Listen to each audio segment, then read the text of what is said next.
Hey, yes, Cinema Cullen is here for your novel needs, for your novelties. That's actually, I think, usually if you go to a novelty store, you might find something more interesting than this. But I doubt it. There's nothing more interesting than, is there a Trek in your pocket? Am I right? Am I right? All right, so it's Butch, Rob, and Butch and Rob here for another episode of Is That a Trek in Your Pocket? This is number 22 out of 50. Where we're going through all the pocket novels one at a time from 1 to 50 for our listening pleasure, for our speaking pleasure and your listening pleasure. So let's introduce our co-host, our late night book analysis co-host, Lord Rob McCullough. Hey, Rob, what's up? Marvelous. I watched Deadpool tonight. We watched Tsunami, Nothing Happening Tonight. Yes. And, Tsunami, Nothing Happening is exactly right. And I think we should probably be happy if nothing happens with the tsunami. It's not like we want to watch Hawaii get wiped off the map, right? So we're watching the Wounded Ocean to the Wounded Sky tonight. That's right. All right, so excuse me while I wound the sky, as it were. Or, if you prefer, a deeper cut, and the wounded sky above says it's much, much too late. So maybe we should all be praying for time. How's your Listen Without Prejudice Volume 1 knowledge doing these days? That's a deep George Michael cut. So yeah. Well, I got a super deluxe edition. Next time you come up, we should open that baby and listen to some of it. Yes, we should. It's an underrated album, says I. But tonight, that's the only song reference I can think of to the Wounded Sky above, and so that's the novel for tonight. It is the first novel by a little-known writer named Diane Duane. It turns out it's the fourth novel of hers that we've done. She did 4 novels for TOS, and we have all 4 on our list, and this is the 4th one. The very first novel we did, randomly selected by the dice, of course, was Doctor's Orders, which was her last one. And then we did My Enemy, My Ally, and The Romulan Way, and now we're doing the first one of hers, The Wounded Sky. It's like we went almost backwards in order, but it's fine. She's still with us, by the way, 73 years old, kicking around, so that's great. I wish I could say Doctor's Orders had showed some growth in her writing, but I'm not sure I can say that. Yeah, I think it's the equivalent of her trying to see what new things she can do. We'll call it her puppet episode, maybe is what we'll call it. Doctor's Orders. How's that? Maybe she has a penchant, I believe, is the word for trying to introduce novel. New alien species. Yes. She'll do that. She'll do that in this book. Yeah, certainly in this book we're going to get, and again, what else do we know about Diane Duane? She loves her some apostrophes. Holy shit. Yep. Because we're going to have apostrophe aliens in this book with I can't remember what they're called. They're Hulkins. I don't know Hulkins, but it's something like Sergeant Hulkins. It starts with an H, and they're big. They're big like. I kind of think they're like jellyfish tentacle spider looking things. The novel art is by Boris Vallejo, famous Conan and other type fantasy artwork guy. So he took a swing at trying to paint what they're describing on page. It's hard to visualize what she's describing. It's something with a blobbish, a body and that's see-through, and then a bunch of leg tentacles things. And these people are very smart. Let's just put it this way. They're really good at developing technology that's going to fuck with the universe. So, problems. Hey, did you? I read, and then as I'm getting into it, I guess there's more and more about it, that this novel was inspired one of the season 1 episodes of Star Trek: The Next Generation. Called Where No One Has Gone Before, not to be confused with Where No Man Has Gone Before from TOS, of course. Well, we had started this book like in February or something, right? Yeah. Originally? Yep. And so I had read that then, and I watched the episode. And it was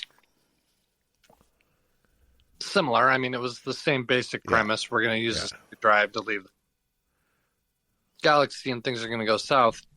Then I got through 6 chapters and then didn't pick it up again for like 4 months. Yeah. So I read Yep. that, but I did read that back in February that and she wrote it, right? It's the same. She wrote the episode too. So Yeah, that's exactly right. She was the writer on the episode. Yeah, and basically it's kind of like considered this a rough draft, and then it's okay if I got to turn this into a 55-minute episode that doesn't have the ability to make weird ass aliens. What do I do? So she created the Traveler instead, which is a character that goes all the way through season 7 of Star Trek: The Next Generation. They bring him back like 2 times or 3 times. Integral in the development of one Wesley Crusher. Boy, am I! Hey, can we just make a pact? Let's not do the Next Generation's novels. How about we do make that pact? Are we good with that? I'm board with that. I have some of them, but I'm not on board for all. Yeah, I've read. They must have those too. I've read a few. The primary ones I've read are the ones that cross over with Shatnerverse. So that's always fun. But in this case, yeah. But they have a couple of the novelizations of the Scotty episode and then the last episode of the series, the finale, and I have those. Absolutely, yeah. So, both the episode and this book kind of have an example of math that no engineers really understand. I think in the Next Generation episode, they have an engineer named Kaczynski who thinks he's come up with his breakthrough with his assistant, the Traveler guy, when actually his equations don't do anything. It's this Traveler guy doing all the traveling and stuff like that, and it takes them far beyond things. So far, in fact, away that it's a place where the things you're thinking become real, kind of a thing. And they cook up a more scientific explanation than this about anentropic space or something like that. And aliens that don't experience time and stuff like that. I think we've seen a lot of authors and a lot of series and a lot of novels try to take on what godlike creatures are like for us small beings to talk to. And this is a take on that. I don't know if it's the best take on that. But it's a different one than we're used to. It's like we got to figure out a way to create a universe for these aliens who've never experienced time to experience time, and then we create a game for them called life. It's like go out and get a job and get married and have kids, and it's freedom. You'll like it, right? Well, it's interesting because we sort of, whether you believe in God or not, or our understanding of, I think the way we understand God or whatever that might be is that he or they or it would exist outside of time and everything in a sense. And I personally think it's an interesting idea. We've seen just on our planet how life can exist in the most inconceivable places and conditions. Inconceivable. And, you hear Neil deGrasse Tyson, speculating, do we live inside a black hole and all that shit? So it's entirely possible that there's some sort of life somewhere that exists, without time as we understand it moving, from left to right or whatever. Yeah. And so I think it's an interesting sci-fi idea that they're throwing into Star Trek, our Star Trek gang into. And so I'm on board with that. And I'm also on board with the fact that they use some of the characters that we see in various novels. Yes. Where it almost feels like we've seen them in a show someplace and we never did. What do you mean they don't have a wreck officer named Harb Tanzer? We've seen Harb so many times now. You damn right we know who Harb is. That's a perfect thing. Was Diane Duane the one who had the redheaded security chief? No. Ingrid? No, I think that's a different author. But I think Diane Duane used her a couple times. But yeah, she's in novels that aren't some of the Diane Duane novels. Like I don't think she was in the 2 Romulan stories, for example. So, but I do think she was in Doctor's Orders, and I think it was authors borrowing other people's characters from other novels, and that was when it kind of got like an interesting idea. What happens if different authors are borrowing other people's new characters? Yeah. Well, it's kind of like novel canon a little bit, which is cool. Yeah. I like that. Yeah. Fun. And especially when you're doing all these novels over and over again, we can kind of, say, hey, you remember that person? What was they from? I don't remember. We always say, I remember they were for something, but I don't remember what it was. Because we just don't have... Yeah, go ahead. some of it bleeds into the actual canon when you start naming the characters and stuff. Hikaru, Sulu, Exactly. Nyoto. That wasn't on the TV show. Let's say. Yep. Yeah. So they becomes. Yeah, so and again, like this novel becomes sort of a TV episode, about 4 years after it was written, or after the novel came out. It came out as an episode in '87 for season 1, right? Then very early Star Trek. So it's interesting how that's true for a lot of extended universes these days. Star Wars is also borrowing from the novels a lot of times when they come up with new stuff for their TV series and things. So yeah, it's kind of search the archives and see what looks good and see what you can use. Right, there you go. Now, where we got that Kirk is from Iowa, isn't that from a novel? I think what I remember hearing is that the first time they mention it on screen is Star Trek 4. But I think it might have appeared in a novel before that. That's right. And then the city, Riverside, Iowa, was never mentioned anything. That city just ran with it. They're like, "Hey, it's us." Yeah, good for them. Yeah. That's an industrious city council right there, I think. Well, and I'm sure it pays off. Yeah, it can't hurt on Star Trek Day every year. Well, what's fun about this then is that like you said, this is kind of, if you're going to say, what is this story about? It's not really, there's Klingons in it, but it's not really a Klingon story. Obviously, they're just there to kind of like propel our heroes out of the galaxy, kind of a thing. But you and I have talked off there about this. One of the most interesting things about it is that, in Star Trek, the motion picture, they say, time is so precious. This alien probe is so close that we are taking the unprecedented action of going to warp speed while still in the solar system. And you're like, okay, didn't they do that all the time? You never really paid attention. I think maybe they didn't do it all the time. Let's say they didn't in the original series, but this book kind of explores the idea of what happens if you do sometimes. Yeah, I thought that was interesting because even if they weren't doing it all the time in the original series, they were doing it not infrequently. Yeah. Well, hell, I mean, it's like by Star Trek 3, you're going to warp when you've been out of space dock for like 15 seconds, right? So you're still in Earth orbit, kind of a thing. I think they conveniently forgot about the dangers of doing it. But this novel, of course, written before all those other things where they just abandoned that idea, it says, well, why would that be a problem? And the answer is because this whole creation of a warp bubble and then going to warp speed can create the kind of turbulence that can really wreck a sun or a star or a whole solar system, kind of a thing. And then that can cause all sorts of more damage and problems. And so, well, it reminds me of when WCW around 1990. I love these comparisons. Over the top. I love these comparisons. This is great. Go ahead. Someone over the top rope, it's an automatic DQ. Yeah. And I think for a minute you couldn't do moves off the top rope. Like, what? And once in a while that would create a fun situation. Like, you'd have a wrestling match, the bad guys would throw the good guy over the top and the ref doesn't see it. Yes. Fun.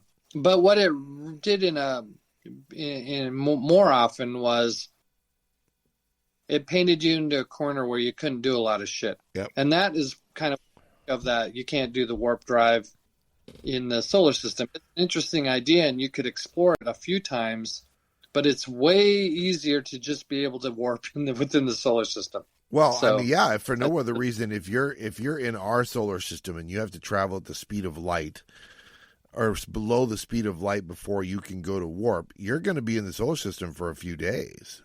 I mean, or at least several hours, right? It's like you don't just get in your car and peel out like Starsky and Hutch do. That's the problem. Is if you want action to propel forward in a TV/movie type situation, then you have to do that. Now that being said, I'm reminded of having just been on a cruise when you're like, okay, we're leaving port and we're going 5 miles an hour or 3 miles an hour for like the first 2 hours of the trip, right? Because you can't go fast in the Puget Sound for all these reasons. It damages the damages all the stuff. The sound's too much for the whales. It's caused too many waves. It'll, so that's a perfect analog for it. Is that in port ships move very slowly, but you want them to get in there, slam the door shut, and Dukes of Hazzard it out of there, right? So.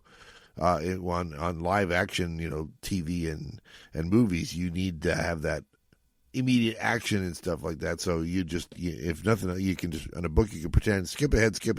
Now we're going to warp, kind of a thing, right?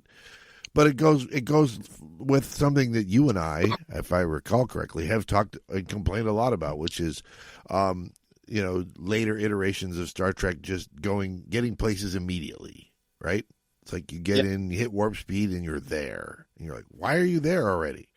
This doesn't make any sense. Warp speed, even at warp speed, travel's supposed to take a while, right? Yeah. And we know we have a problem with that. And so I'm kind of torn on this, but I think that if they'd have continued along these lines, it's like, something else we talked about online. If you're a Klingon and you want to destroy a planet, you don't have to have a Genesis device. You just have to get some old, decrepit of your ships and have select a few crew members to go to Stovall Core as honorable, as an honorable death, and have them get too close to a star and go to warp, and it'll supernova the star and destroy all the planets. Seems like a lot easier than trying to steal the Genesis device. Yeah. Yeah. I mean, all you need is one suicide mission per major enemy have. That's right.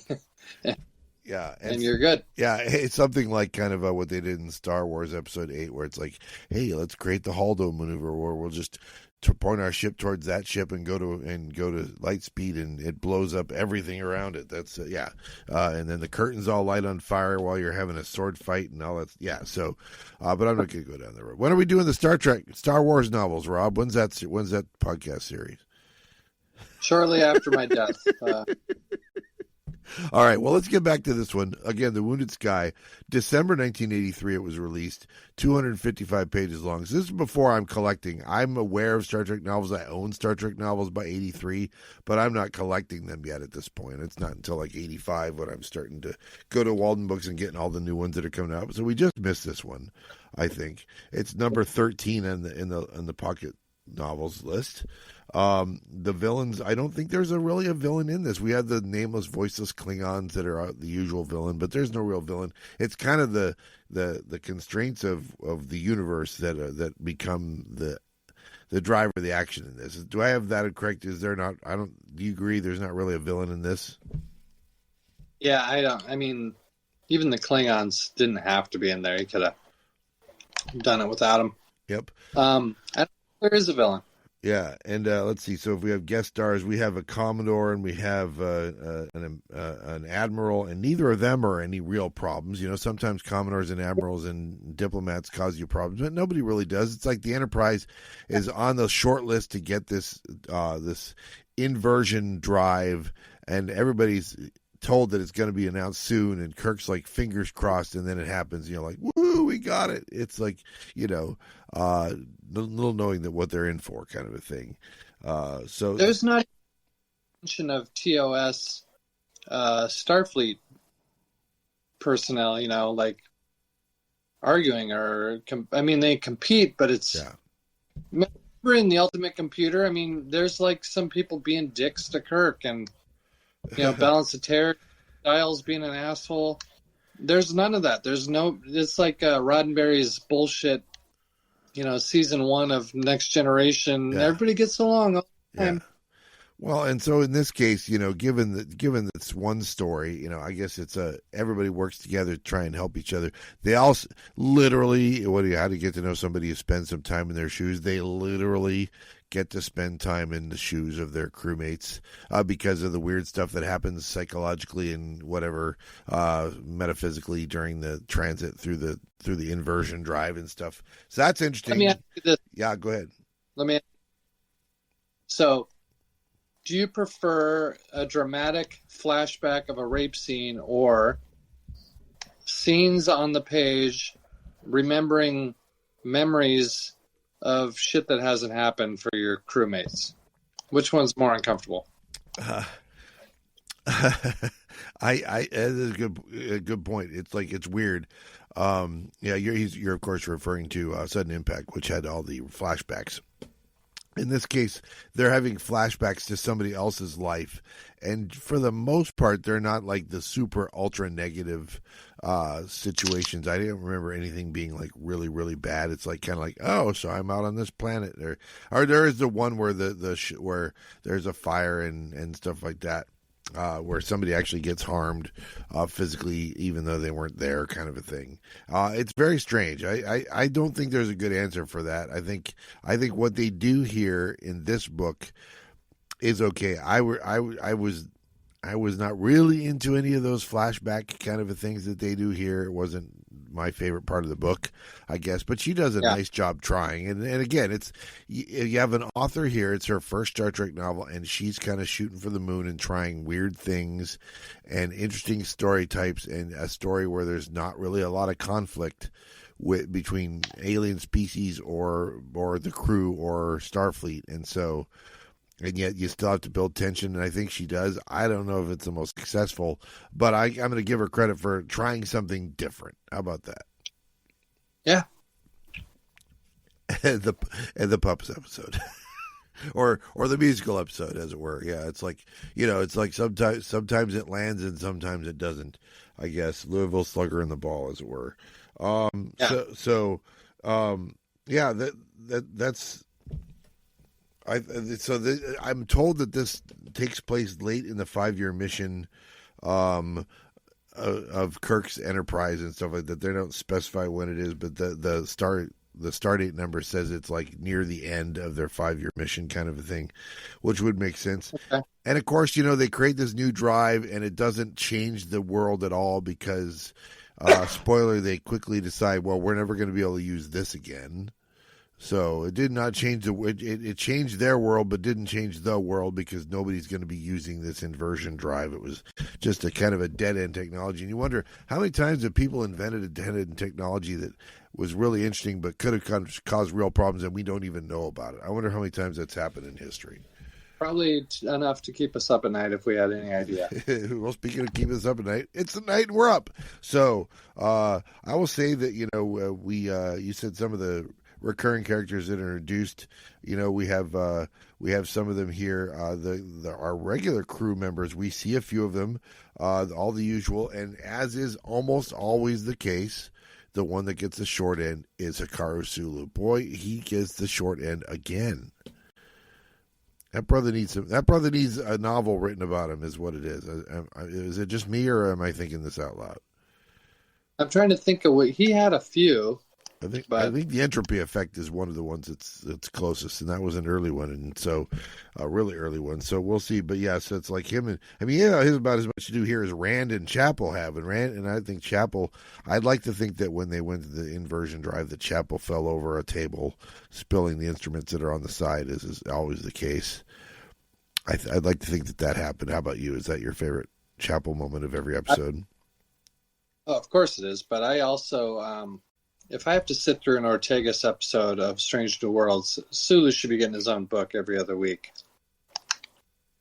Yeah, it's going to happen. I mean, we're going to get Sulu at some point soon. So the last thing I'll say about... did you watch any more of Strange New Worlds, did you? The third one. There you go. Okay, so yeah. We're... Go ahead. She doesn't just say happen. She also sasses number one as well, so she's consistent. Yes. Then, except she gets in trouble for it this time. So, well, I couldn't believe La'an said, "I know I'm trekking here," or worlding, I guess. Well, she's not usually insubordinate. I'm like, have you been watching the show? Well, she's only. Yeah, they do say she's usually a little bit mouthy, but not insubordinate. So I guess, it's a drawing the line. Definitely violating the orders you've been given was crossing the line, kind of a thing. So, and you know who doesn't do that? Hikaru Sulu does not do that. I'm just saying, when you say 0.7 of light speed, that's how fast he goes. Well, and isn't that kind of? I mean, I realize I'm kind of detouring into shitting on a character I'm openly hating. From another series. I feel like more than a stern warning was warranted in this case. But anyway, I digress. So A stern warning from a stern warning from a first officer who also doesn't get to be stern. That's kind of more what we thought of her. We were going to get is the analytical and by the bookish kind of thing. I don't think we were ready for that hairdo, but I'm okay with it because it's an alien species from 250 years in the future. Well, they're going to make bad choices, aren't they? So that's fine. The last thing I'll say about this novel, if I can get back on track a little bit, is you and I have both collected enough novels to know that depending on the printings, some of the first dozen or so novels sometimes are called timescape novels, right? Huh? That's right. This was the last novel of the run that was printed under the Timescape label. It was number 13. After that, none of them said Timescape. And of course, if you got reprints of them, second or third printings that came out after 1984, they didn't come out with the Timescape on there either. So if you have like one of the 1 through 12 novels, you might have one that says Timescape, or you might not. Oh, this is the dividing line. This is where it changes. I don't know whose idea it was to call it Timescape, but if there's an episode that the phrase Timescape describes it, it's this episode. So that's neat, right, and proper, I think, right? I was happy to report that I have this book in hardback. So. Whoa! I didn't know this novel ever came out in hardback. That's blowing my mind. We're so used to all of them coming out in paperback. You saying there was a hardback version of this book? Yeah, I'll grab it for you. I will. Keep talking. I'll take your word for it. I also should point out that speaking of hardcover books, there's a book called Spock's World that's not on our list of 50 because it's a non-numbered novel, and we're going to see Kistiklik, who's the child of Tiklik, but not the child with Scotty. At some point, it seems like they were going towards that alien creature was going to have a child with Scotty. I don't think that actually happened, but she did have a child, and that child, Kistiklik, will reappear in Spock's World. I did not remember that. I don't know if you remember that. I did not. Look at this monster, though. Almost as big as my head. Right? Oh, yeah. Doggone. And that is Boris Vallejo, and it does not say Timescape on it, interestingly enough. No. So does that say when that version of it came out? Was it first printing? 1983 is his book club edition. Yeah, it must have come out when the paperback came out then, because it was December 83. So, yeah, it's just a different version of it. It's a Timescape book on the inside. Oh, okay. So it is. It just doesn't say it on the outside. Okay, that's cool. Yeah. All right. Well, anyway, so all this is a build-up for a novel that's that you and I both allowed to languish at certain points of the spring for a month. So going back and taking notes was a little bit of a chore. What do you say? Should we take a quick run through this book? Let's run through it, Jack. All right. So chapter 1 starts with some math science lessons. It's a quick science and math lesson about ships at warp and, how it creates a warp shell that means the ship is not actually in our universe at all. It's creating a pocket from another universe or something else. And as such, by passing near other objects, it can damage those other objects or something like that. I like. Yeah. I like, and I like the. Didn't they have like a little, in so many years, someone's going to see a comet that got disrupted by the Enterprise going to war. They're going to put down their weapon. Oh, yeah. I thought that was... That the smallest changes that can be created can have big effects on other cultures that don't know what happened. It's like, there is a comet that comes by every year, and this year it looks different. So let's all, it becomes part of their religion or part of their culture, that their belief system and things like that. They don't even know it's because some starship went to warp a little too close to it. That's fun. Yeah, I liked it. So then the other thing that's going on in this chapter, of course, is that Kirk's enjoying some downtime waiting for an announcement about who's going to get this new star drive. He gets word from one of his replacements, Lieutenant Mahase, who they try to bring in a little bit, a couple of these minor characters, in terms of when they're trying to figure out stuff, Mahase and one of the others gets involved, which is kind of fun. But he has a squirt from Starfleet. I love how the novels call it a squirt.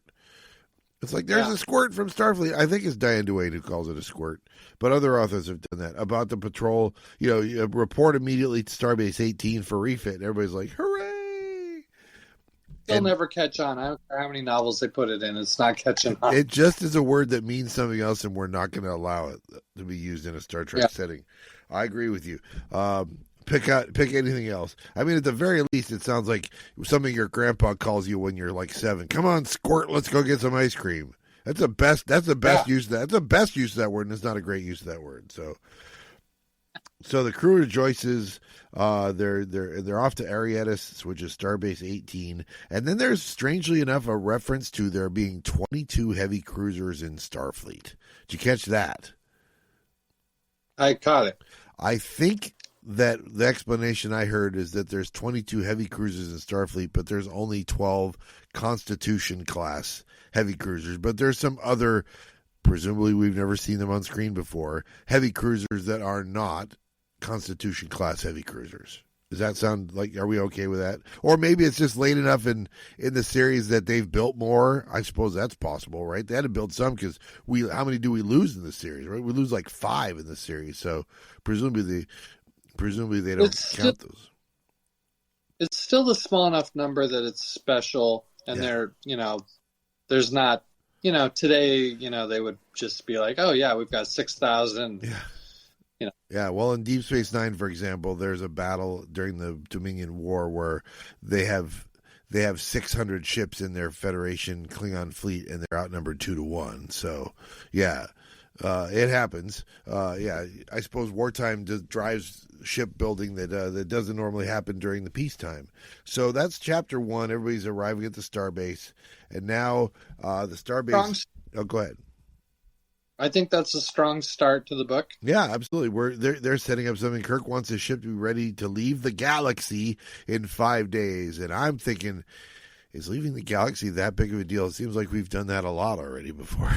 It's nice to do it on purpose once or twice, rather than having it happen by accident or by kidnapping or whatever. But yeah, it feels like this crew's got to go. Oh, we're leaving the galaxy. How exciting! Is this the kind of trip where we can find our way back? Because we've had the trip where we couldn't navigate back and don't really know what happened there. But they don't go into those details. They don't bring up all the other times they've left the galaxy because there's leaving the galaxy and then there's leaving the galaxy. They're going to leave all caps, leave the galaxy, right? Distance wise. Yes. So we learned that the starbase is kind of a golden cylinder orbiting a planet called Hamal. It's really, they describe it kind of similarly. We've seen some cool looking starbases in both the movies and on the new series and stuff like that. So we can get behind ideas of cool new starbases and stuff like that rather than just some dome on some planet somewhere, I guess is what most starbases are. And we're going to learn about the Hamalki designers of the starbase, who are also the designers of this new drive. Hamalki is the name of the alien species, I guess. Scotty wants to meet them because even their tractor beams are far out. They have such different technology than he's used to and more advanced than he's used to. So he's really looking forward to it. But he doesn't understand the science, and Spock is trying to tell him, well, I don't understand it either, but we know it works. Anyway, that's pretty scary when they're going, okay, this is science that neither Scotty nor Spock understand. You're like, what the hell? What kind of world is this in? These guys are like the 2 smartest guys we know. And neither of them understand it.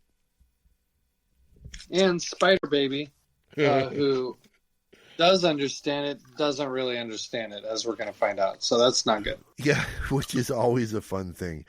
Some things just ain't meant to be understood, is what I remember hearing in a song one time. So they meet the commander of the starbase, and she offers them glasses of something that's kind of like blue motor oil, but it's really cool alcohol or whatever. And then we meet that Hamalki in charge of the new propulsion system.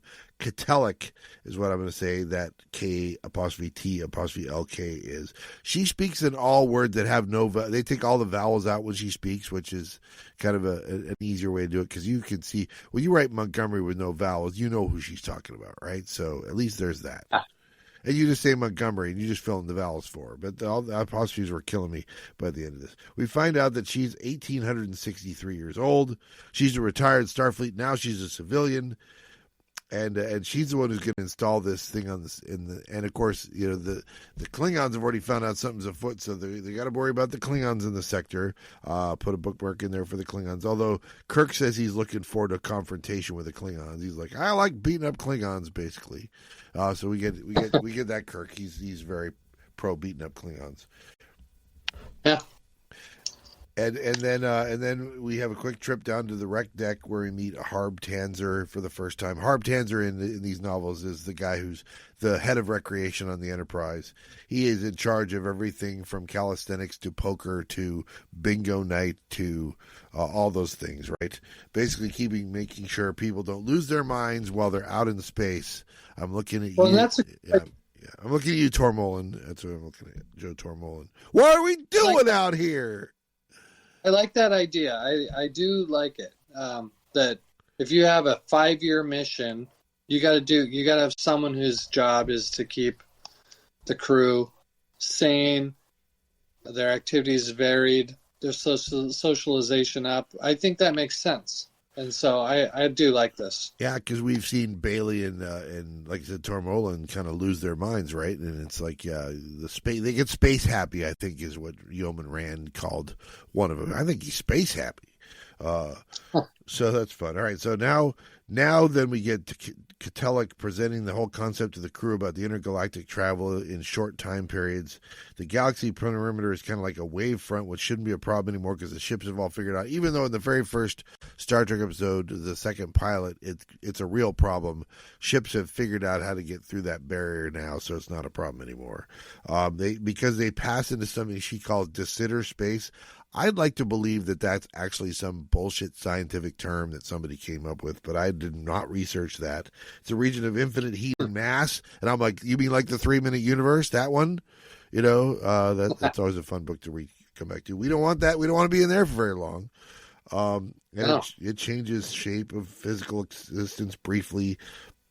And McCoy is verbally objecting to what she's saying. It's not natural law, and she kind of agrees with that.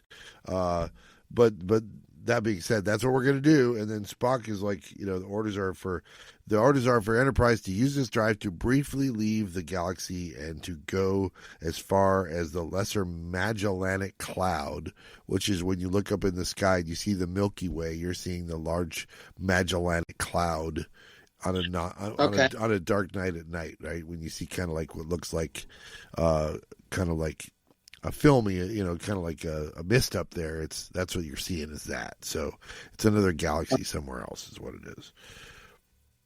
So that's setting it up. So are we going to is it going to work? You know, are we going to, Scotty, like I said, Scotty's not sure. Spock's like, I don't know either, but I'm confident in the scientist's capabilities and stuff like that. Scotty's going to be won over by Catellic because, like I said, they go kind of quasi. He admires her mind to, and then we'll get there. I didn't believe we'd have sexy talk between Captain Kirk and this alien, but then we get sexy talk at some point. Who saw that? Did you see that coming? I mean, it's fun. I don't know if I'm buying it, but I'm not buying it at all. It's like, it's like I like my women slightly more handsy, as in I like it when they have hands, but whatever. maybe, we've only seen few of Kirk's ladies. Maybe he has kind of like played the field a little more than we think he has. I don't know.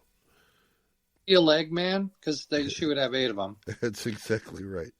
So then we get some more characters. Ensign Dehenish is a cat person who's overworked in astrophysics. We're going to see them later. They're worried about it. He said, I killed my superior, but I'd still have to finish my work, damn it. Yeah, so it's fun. We get a little lower decks kind of, what are the guys down in the labs thinking about all this stuff, Yeah. And then the device, when they see the device, well, there it is. It's literally just some little box. And you're like, is this the whole thing? What does it do? I mean, how does it do what it does when it's just this little box? And they're like, well, talk the talk and blah, blah, blah. Nobody understands the math, right? So We're going to learn that maybe it doesn't do. Maybe they don't understand why it works or whatever, how it does it. But that's kind of fun. So they're doing a test run where there's going to be zero movement, but they're going to feel what it's like. It'll be it'll be harmless, but it's a little disconcerting, is what we're told. And so then they move to the launch point. They scan for Klingons. There's no Klingons, except suddenly there's Klingons. No Klingons, and then there's Klingons. They spring a trap or something like that. Now suddenly there's like a bunch of Klingons, and we get this running battle. I've said it before. I don't really. It's my favorite part of the TV shows were the battles, and it's my least favorite part of the novels. I don't even know when they get it right, because it's mind numbing trying to follow what they're trying to describe on the page when you're trying to picture how it works on the screen. There's something about they decide to use a maneuver called the Bova's reverse, blah blah blah, near this Piscium star. Yeah, go ahead. You can't picture what they're doing. None of it makes any sense. It sounds more ridiculous by the sentence. Yeah. They just need. We all need to make a silent agreement in the corner, but halfway through the round, no more space battles in the novels ever. We could say, and then there was a battle, and after the battle, and just like skip ahead, right? I can't believe I'm saying this. It was always, why don't they show more battles in the TV series? Well, they show a lot of them in the novels, and you're like, but they're not good in the novels. I don't understand. And maybe it's just me. Maybe I'm a lazy reader. I don't know what it is. It's not the writing. I mean, I'm sure these guys know how to write this stuff. But I just never, I think we're in agreement. It's my least favorite part of these books. So, yeah. The long and the short of it is that they engage their drive while the Klingons are attacking, right before they attack. And then right near the star, the idea being when they do, the star is going to go nova. They picked some place that was uninhabited, some 49 Piscum or whatever, and it's going to go nova, and it's going to blow up all the Klingons good, and nobody's going to get harmed, and then they'll be somewhere else. Is what the whole idea is, right? We don't get that, because what we get instead is the weird things happening while they're in this transit period. Well, I thought of something I hate more than space battles in the novels. That's the unpronounceable names. Yeah. Agreed. This is my little pyramid person with, eyeballs that can appear and not appear. And it's Is that from Doctor's Orders too? Is the pyramid person from Doctor's Orders? Because I remember that. And, you can't help herself. Yeah, it's one of those things. So basically, after the event happens, the Enterprise is undamaged. There's no injuries, but according to her, the crew is very upset by the inversion process. They didn't also end up where they expected, because this whole Klingon attack and the going to warp near the star rather than turning the thing on and just letting it do it. Basically they were moving when it happened, and as a result, where they landed was different than they expected. They're 5,700 light years away from where they started. They're at the edge they're outside the edge of Federation space. That's like the Tholian web. You said we're going to be here. We're here. Yep. Well, that's because. Okay. Yeah, or it's like the Naked Time, where they implode the star drive and now time's moving backwards. But I assume that because they didn't travel through normal space or through the regular warp space, and that's why time's not moving backwards, right? So at least we got that going for us. But they do find they're in a dangerous area of a Wolf Rayet star. I don't know what that is. Taking their word for it. Maybe she made it up out of whole cloth. It doesn't matter. It's dangerous there. So we don't want to stay here long. Scotty's lamenting his poor bairns. We hear that. They said they got to get going again in 3 hours, right? So Scott, I love that. Then we have, if there is a part that I think is always fun, it's like, okay, so what are the authors going to have Spock and Kirk eat when they have lunch? That's the fun thing. We know what they ate back in the day. If it was lucky, it was chicken sandwich and coffee, but usually it's fruit cubes, right? So that's what they usually have. But in this case, Spock is having something called Szechuan death peppers, which is really cool. At least we think, because Szechuan, it's like we would probably say Carolina Reapers these days, but maybe Szechuan death peppers are even hotter than that. Maybe the Chinese took back their hottest pepper on earth. Maybe they did. We don't know. And maybe Spock really likes the hot stuff. Why wouldn't you in Death Pepper. That's what they should have done.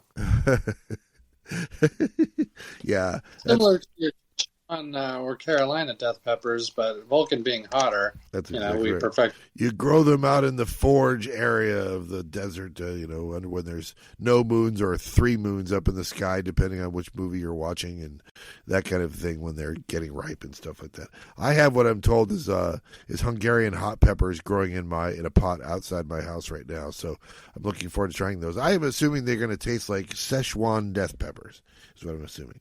So.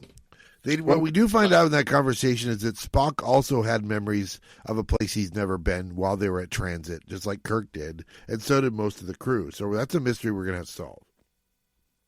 Yeah. So they go down to engineering in Chapter 6, and it's a hive activity. Katelik and Montgomery are all down there. Again, no vowels. They're trying to problem the problem, and it turns out that we learn that cause does not always precede effect. That's really fun when they're like, yeah, just because something happened because of something doesn't mean it happened before the thing that caused it. And you're like, all right, this is too much. Yeah, and again, it's like listening to Einstein's theories, which also sound just about as crazy, but that's what the higher math tells us. So that's what we're into. The inversion drive is fixed. I didn't know it was broken. Kirk is boggled by Katelik's weird pseudo-scientific notions. What do you expect from a species that gets drunk on graphite instead of vodka, I guess, is what I wrote. I like that. Yeah, that's fun. And then Kirk, I think, and this is when Katelik, I think, just flat out makes a pass at Kirk, right? That's kind of challenging the concept of infinite diversity, infinite combination, I would say. But they were talking about how homogeneous sex and courtships work. Then they talk about religion for a while, and it's like he's like, "Well, your religion sounds weird." And she's like, "You guys eat your god. How weird is that?" You're like, "Touche." Touche. Yeah. So a little bit again, it's just a little bit of a diversion, and then we meet another one of Duane's characters, Lieutenant Leah Burke, who's another nurse or maybe a doctor in sick bay. She's a nurse who's a doctor. Because again, we were just talking the other night about how many doctors are there on the ship and how many doctors do they need on the ship? More than one, we assume. So good for them for having Leah Burke on there. So she's there. And McCoy says that luckily it seems like those experiences we had during the inversion are not permanent, nor were they harmful. But so they get ready for the second one. They're going for the midway point between where they are supposed to end up, where the Magellanic Cloud and the Milky Way. So, and yeah, go ahead. Do you like one of my favorite things of the old show? Along with the Chapel Fall. 10 seconds after, maybe 5 seconds after an attack, going through a space-time anomaly, whatever, McCoy would call up and be like, half the crew's affected. and half the crew just fainted. I don't know how he could... Yeah, 3 seconds later, half the crew just fainted. Are you sure it's half? Are you sure? Yeah. So that told me they had to have a handful of doctors to at least give him a guess as to what's going on. Because if they're all going to see the doctor at the one office, you're gonna have lines down the hall. Absolutely, yeah. So yeah, I think at the very least they have to have some telemetry on each of the members of the crew so that they know. It's like, we know when you are sleeping, we know when you're awake, all that stuff. Yeah. So if I may sing, it's not the musical episode, but I'm singing anyway. All right, so now they turn on they blast off, and as they blast off in this new thing, right before they leave, they realize that, hey, you remember how we destroyed that one planet we left last time? Well, there's this one star. Now there's other stars, Zeta 10 Scorpii over there, which seems like it's getting torn apart as we're leaving. Anyway, we got to go. And so they only have a minute to think about that. Now Kirk is in Moscow, Russia, for some reason, at St. Basil's Cathedral. He has a head full of somebody else's memories, about, a fleet field at Khazar Kum and the knights on horses and blah, blah, blah, languages, beliefs, and all these different things. There's a woman walking through a door on a beach. And then next thing you know, Kirk's right next to Spock at Stonehenge, and the conversion is complete. And they have gone 101,120 light years away. Holy shit. They confirm it by looking back at our galaxy and finding Rigel in our galaxy. That's how they know how far they are. So. And how far across is the Milky Way? The Milky Way is about 100,000 light years across. So, but no matter, unless you're starting at the very end and going towards the middle, you're going to leave the galaxy at going 101, and they were going outward. So they've left the galaxy, but good. And we're not to another galaxy or near another galaxy. We're out in the middle of nowhere, basically, is where we are. But at least they can find Rigel, so they know where we're at. So, fair enough. And what we learned is that the crew effects this time were much more. They had some test subjects. They had Dr. Burke and Lieutenant Dehenish under examination to see what they would do, because Dehenish didn't show any signs of being inverted last time and doesn't this time either. But they're going to, so they had those two as guinea pigs, and now they're going to spend some time studying what the heck happened to them. Catellic calls it creature physics, as it turns out. So, point of that. Yeah. So all of this, physics affecting mentality and things like this. And so there's a lot of discussion about, how the effects of different species and how they have different perspectives and all that stuff, which is fun, but it's basically like all this weird shit is happening. We don't know why or whether it's bad for us or whether we should do more of it. Doesn't matter at this point. They're going to have to do it at least one more time to get home, right? So they're into it. They're into it for sure, and so they got to. So if there is a problem, they need to figure it out now, or else they're never going to get home. Well, surprise! This miracle thing they've come up with has unintended consequences when you use it, and so now we've got a dilemma because we have to get home, but using it unintended problems. Yeah, and it's Dehenish that explains it. Or rather, tries to explain it to Kirk by some sciencey style stuff about how the fluctuations prove that entropy is not working out here, and entropy is in how that time passes is because of changes that involve entropy. So it's becoming difficult to tell now from later from before. My entire understanding of the word entropy came from the entropy effect. I don't know about you.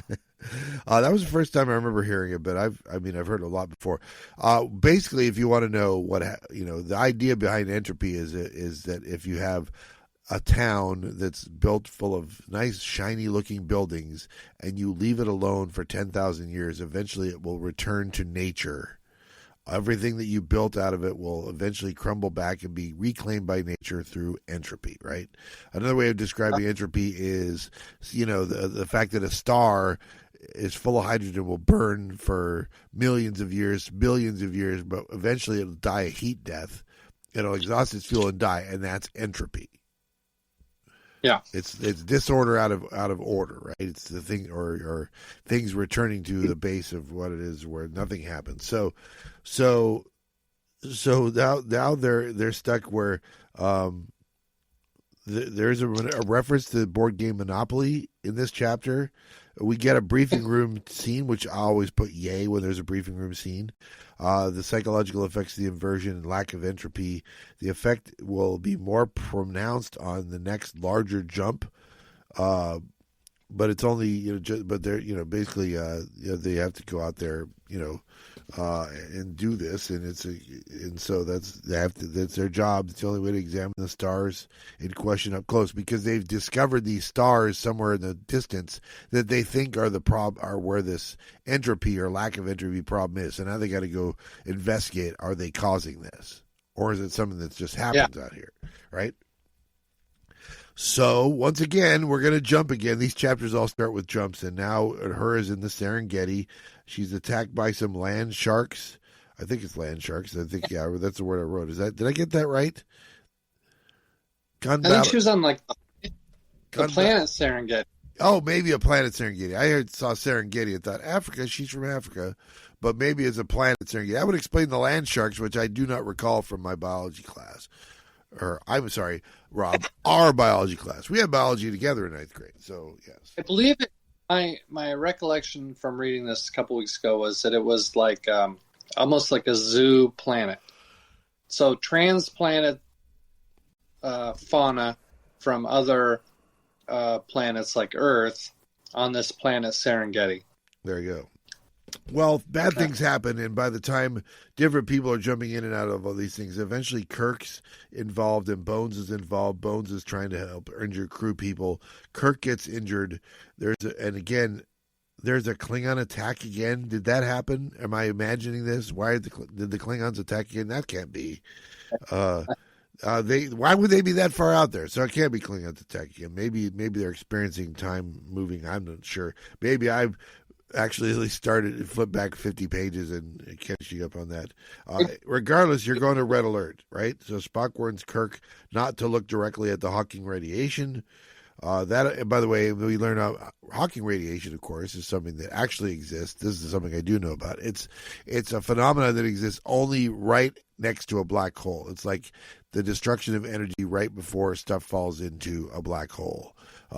Speaking of things where time doesn't seem to pass, if you're there at the edge of a black hole, time goes on basically for eternity for you. So that's fun. Not good. So all sorts of real problems are happening. So by the time you get Chapter 10, many crew were very active during transit, which should not have been impossible.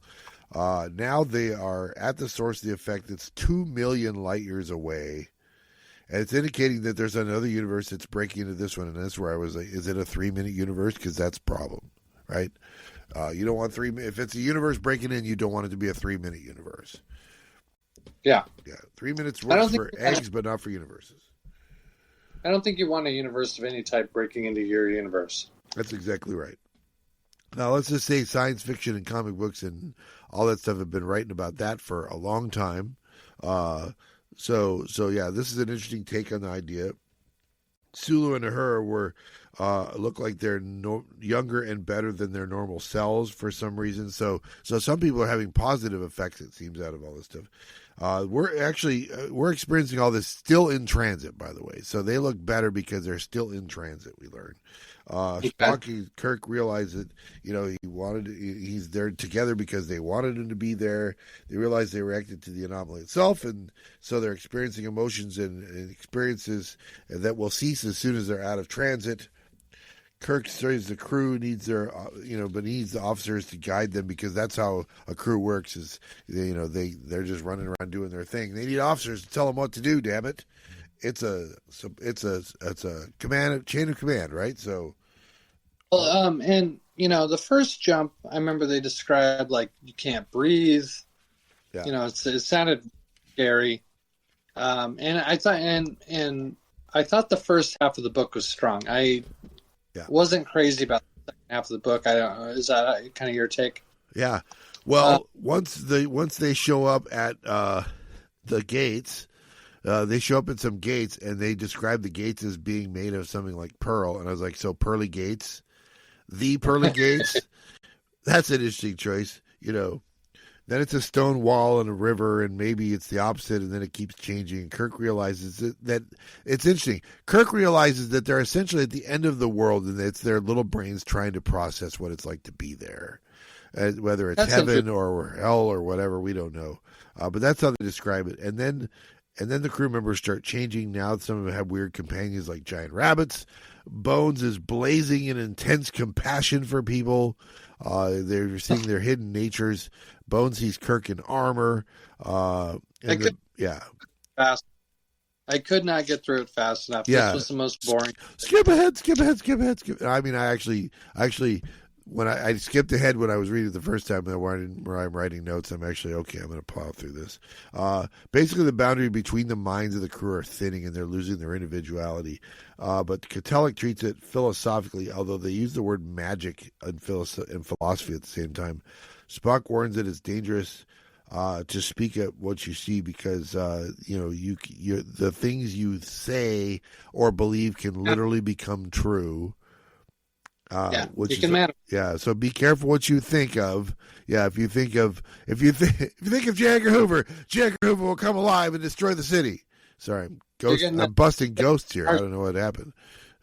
Yeah, but that's exactly it. So And they realize that because crewman Dehenish doesn't experience this, he must be the key to figuring this out. So Dehenish and her and Spock mind meld, and then they seek communion with all this stuff, and then all hell breaks loose. And something is smothering them as reality tethered. Katelek's shielding this, and it's holding. And Kirk calls on Scotty and Chekhov to take over for Spock and her and Danish and do their thing. And of course, their natural nature comes in, and they're both very combative, Scotty and Chekhov, and so they have the fighting will to get it done that presumably Dehenish and Uhura didn't have. By tapping their anger, and I'm writing down Day of the Dove anger. It's like channel your inner brother Piotr, Chekhov. Come on, do it. Yeah. Because the fun thing about being out here is if you think you have a brother Piotr, you do have a brother Piotr. That's the fun thing about being out here, right? So now you got one. Okay, so get mad about it. So I'm really not digging this whole imagine it. It feels like kind of like Doug Henning magic from the 70s or whatever. Did you get that vibe too? This is all just like trying to be so crazy that it's just kind of pointless, I suppose. Maybe it's a little pointless. Maybe I'm giving it short shrift, but I'm glad to hear we had a similar experience when we were in transit. So that's good. Yep. So basically they realize that there's some entities out there that are having this problem of, they don't experience time and the passage of time, and either they're gods or the crew is gods, and one way or the other. As Spock says, if we're going to treat ourselves as gods, then we need to create a world so that these aliens can live in. Dumbest shit I have ever read. This was so. It's like Hands Across America, kind of dumb. It's like if we all join hands and work together, we can make a better world for our alien friends, the others. Singing songs about Spock and Jigga.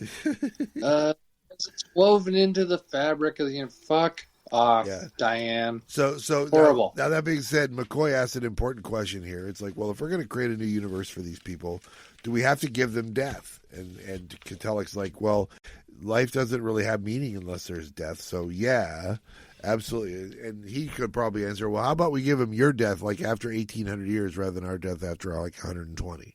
But he didn't ask that question. So Katelek sings the new universe into being by building equations. She engages the crew to give them their gifts. They all get metaphysical here. The moment of creation by, they don't say it, but I wrote Elohim, which is how God says it in the Old Testament. It's like, let us create a world, blah, blah, blah.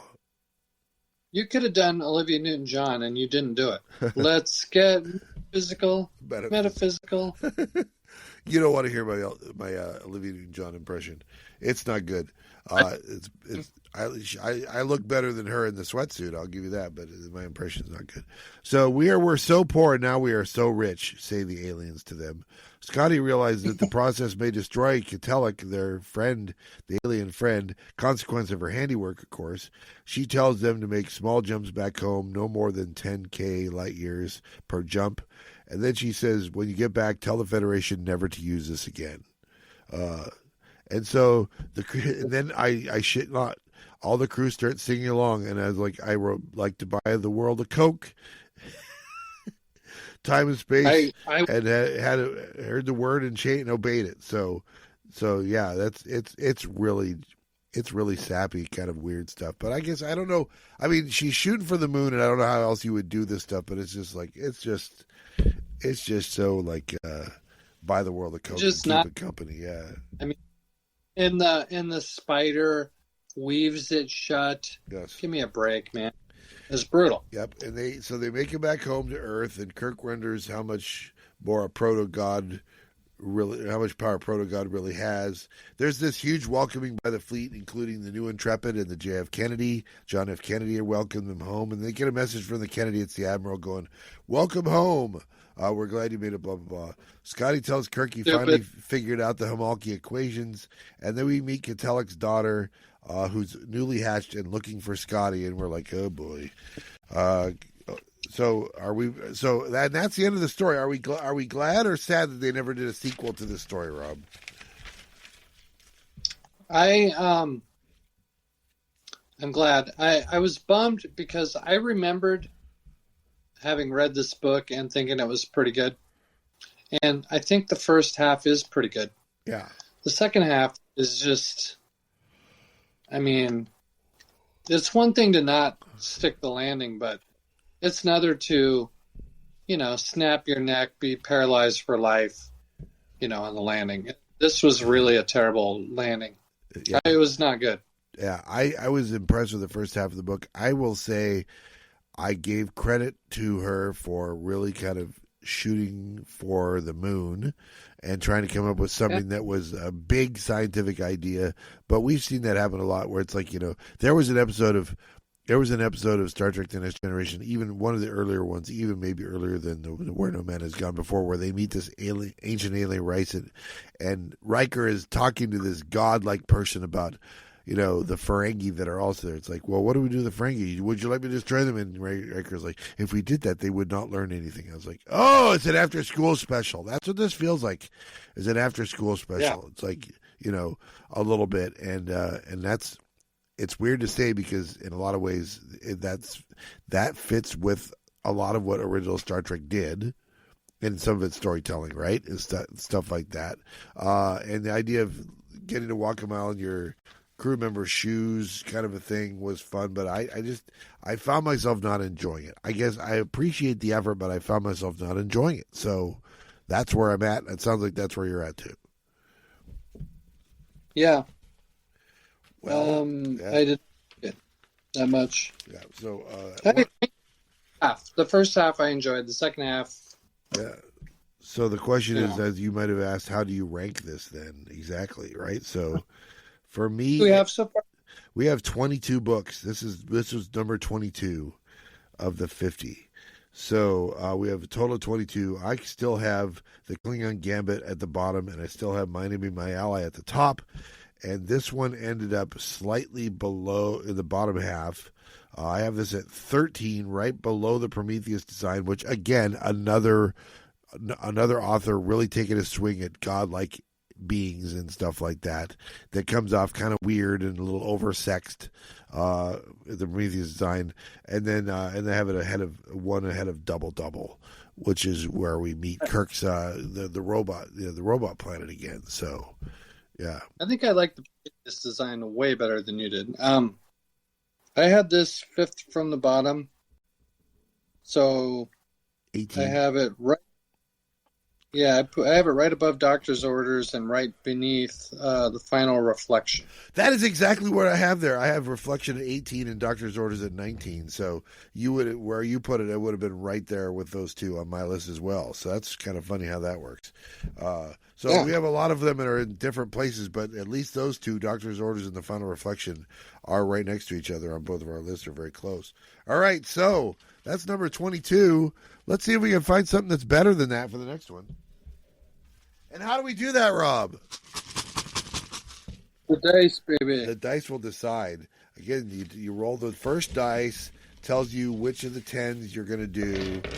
So you get yourself a nice 20-sided one there, and then you get yourself a nice 10-sided one there, and then you roll those two dice, and then you decide. That tells you which of the 50.